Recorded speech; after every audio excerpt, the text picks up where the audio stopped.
mohon maaf Bapak Ibu meminta waktu sebentar.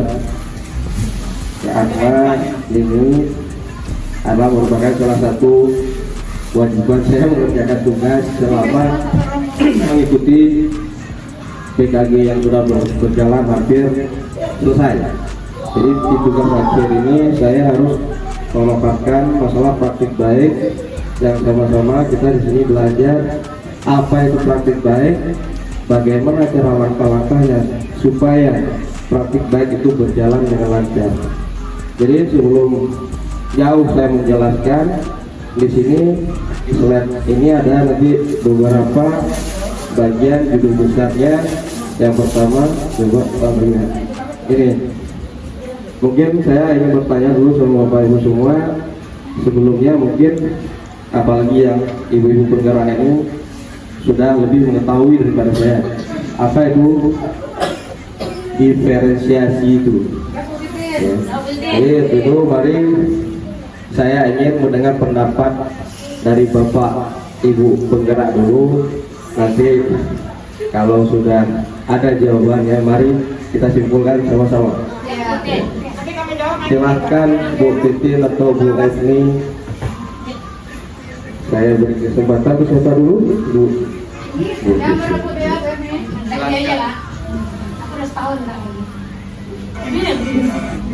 Bismillahirrahmanirrahim. Terima kasih Pak Zul ya. Jadi Bapak Ibu semuanya, kita sangat menyokong ya program-program pemerintah yang diadakan sekarang, luar biasa ya. Apalagi sekarang untuk khususnya program PJOK ini apa namanya Pak Zul?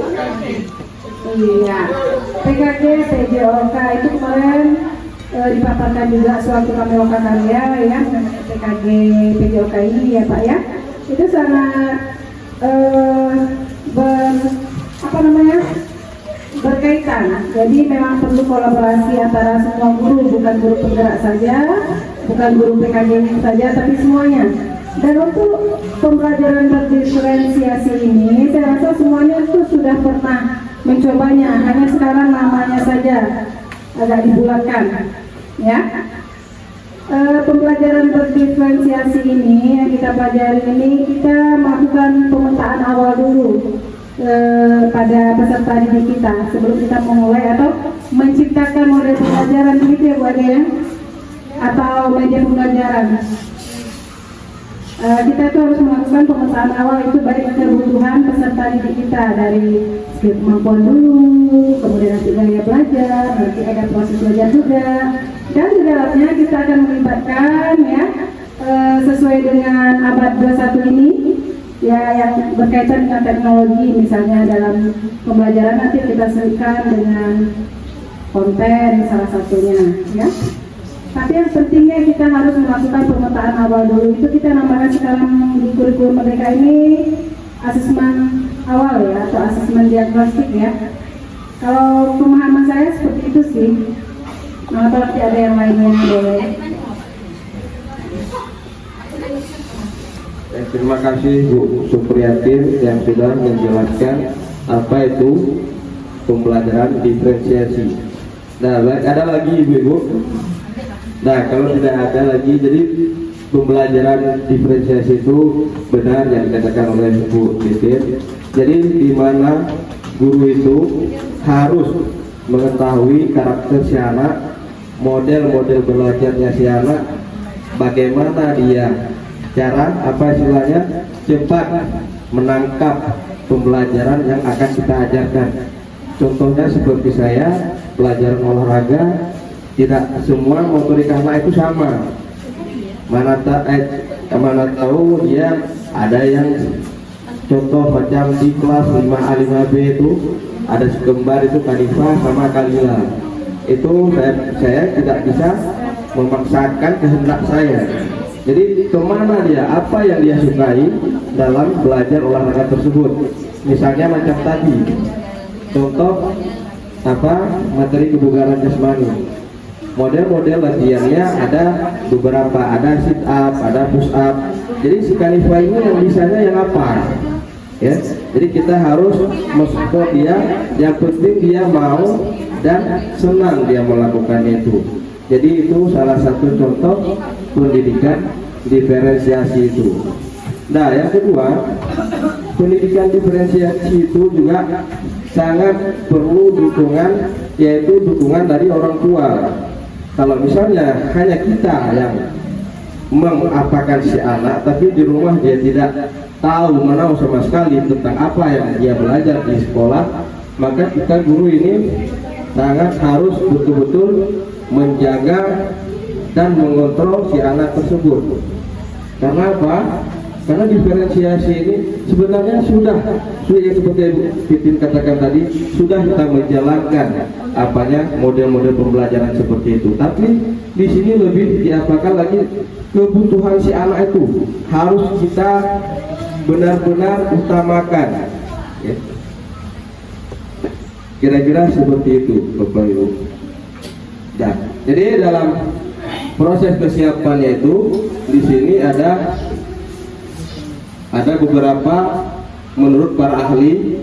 Di sini menurut Tomlinson dalam Mariam ini, dia menjelaskan bahwa pembelajaran berdiferensiasi itu pembelajaran mewujudkan sebuah kelas yang dapat memfasilitasi semua perbedaan beragam dan bertujuan untuk yang dimiliki siswa secara terbuka, memberikan kesempatan bagi siswa sesuai dengan kebutuhan yang seperti dijelaskan tadi dalam peningkatan hasil belajarnya dan dicapai agar siswa dapat belajar dengan lebih efektif.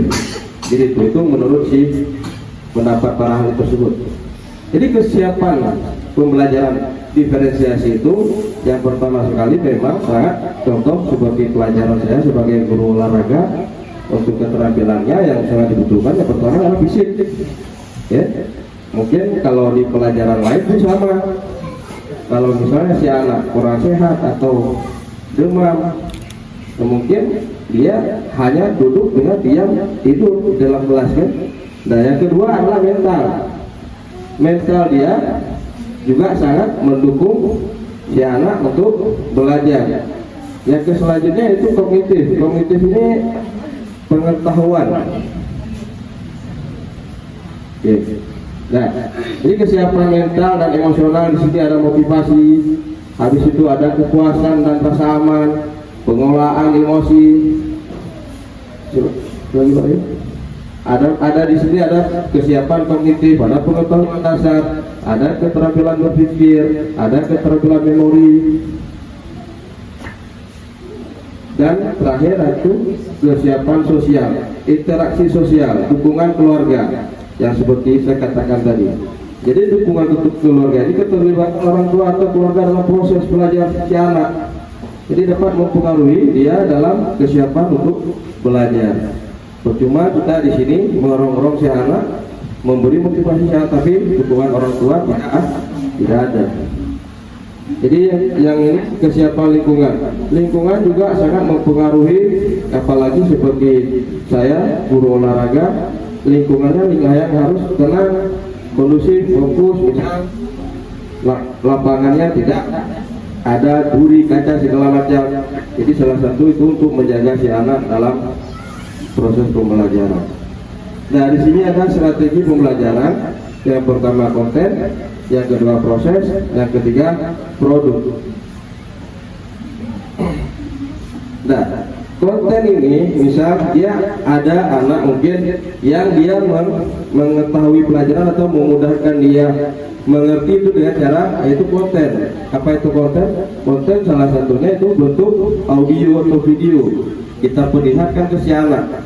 Ada yang cara si anak model begitu. Ada juga yang proses. Nah, proses ini ada yang bisa belajar mandiri, bisa belajar kelompok, ya. Di situ proses yang berbasis proyek. Proyek itu apa? Memberikan kesempatan siswa untuk bekerja sesuai minat mereka untuk mengembangkan keterampilan secara mandiri memenuhi standar akademik. Nah, yang selanjutnya yaitu diferensiasi produk, yaitu bagaimana cara untuk menunjukkan kepada si anak cara pemahaman, mengizinkan kita selalu memberi kesempatan kepada siswa untuk bertanya. mana kira-kira yang mereka tidak paham atau tidak dimengerti. Di sini ada dalam menunjukkan pemahaman misalnya melalui poster atau video tadi. Yang selanjutnya yaitu kesimpulan pembelajaran referensiasi adalah pendekatan yang menyesuaikan proses pembelajaran dengan beragam kebutuhan minat dan kemampuan siswa dengan menerapkan prinsip diferensiasi tersebut. Guru dapat menciptakan lingkungan yang inklusif di mana setiap siswa merasa dihargai dan didukung sesuai dengan cara mereka belajar yang unik. Pembelajaran diferensiasi bukanlah strategi satu ukuran untuk semua, melainkan pendekatan yang mengakui keberagaman dalam kelas dan berupa mengakomodasi setiap siswa dengan diferensiasi. Kita tidak hanya mengajarkan materi, tetapi juga menciptakan pengalaman belajar yang lebih personal dan bermakna bagi setiap siswa. Jadi selama saya mengikuti PKJ ini, alhamdulillah, mungkin saya pribadi sebelumnya banyak model-model pembelajaran saya yang maksudnya yang salah lah, hanya memikirkan diri sendiri gitu. Kita nggak tahu keadaan anak, bagaimana moodnya si anak, apa maunya si anak. Jadi mungkin untuk ke depan saya pribadi akan mencoba menjalankan model-model seperti ini. Memang awal-awal mula sih berat. Karena apa? Karena si anak ini, apalagi kita dukungan media, apa sarana prasarana di sekolah kita tidak memadai lah. Maka pandai-pandai kita seorang guru untuk menciptakan suatu pembelajaran yang efektif agar si anak merasa nyaman dan menyenangkan dalam proses belajar mengajar. Mungkin hanya itu yang bisa saya sampaikan. Lebih kurang terima kasih. Silahkan mau bertanya Bapak Ibu. Assalamualaikum warahmatullahi wabarakatuh. Di sini saya tadi tertarik dengan pembelajaran berdiferensiasi. Di sini Pak, pembelajaran ini kan dicocokkan dan kita mengajar dicocokkan dengan kebutuhan siswa dan juga masyarakat. Siswa itu ada yang secara pemahaman pembelajaran itu secara visual, secara audio, secara kinestetik. Jadi Pak, di dalam lokal itu kan bermacam-macam model. Jadi kalau misalnya di dalam kelas itu ada tiga-tiganya Pak, gimana cara kita menyampaikan pembelajaran kepada masing-masing anak yang sudah ada kelompok kayak gitu? Apakah kita secara visual semua, berarti yang audionya gimana gitu ya? Begitu juga dengan kinetik tadi. Jadi saya minta penjelasan dari Bapak, karena di sini saya juga masih kurang ini Pak, untuk menerapkan yang begitu, yang ada tiga-tiganya di kelas kita itu. Apakah kita kelompok-kelompokkan anak, oh ini yang audio di sini, yang video di sini, yang kinestetik di sini, atau bagaimana gitu Pak? Terima kasih Pak. Baik Bu Ina, terima kasih atas pertanyaannya. Jadi sebelum saya jawab, mungkin ada yang dari Bapak Ibu guru yang menjawab, yang penggerak dulu. Bu Asti, silakan.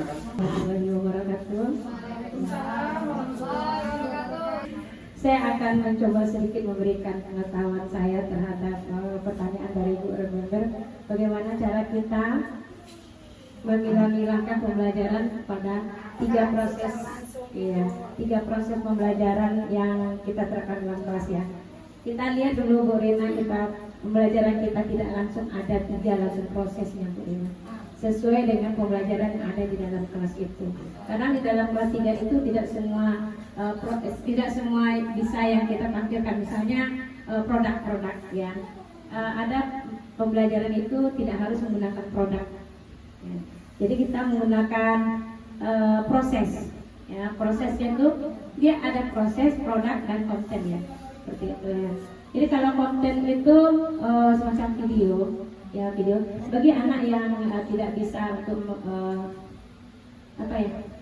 bagi anak yang tidak bisa menangkap pembelajaranku dengan bersuara. Kita kan kalau menerangkan anak nggak bisa saya mendengar, hanya mendengar saja, harus menengok video. Nah dengan video, oh begitu, oh begini, nah seperti itu. Kemudian kita berikan lagi, selain dari video, kita kan menerangkan juga dengan lisan. Mungkin ada sebagian anak dengan lisan dia paham, ada sebagian anak dengan video dia paham, begitu. Jadi kalau menurut pembelajaran saya waktu di Lokakarya, itu sekaligus memang ketiga-tiganya pas pelajaran matematika. Jadi pas waktu pelajaran matematika itu memang anak dikelompokkan. Sebelumnya memang anak dikelompokkan. Mungkin dengan memberikan 3 pertanyaan atau 2 pertanyaan atau bagaimana itu.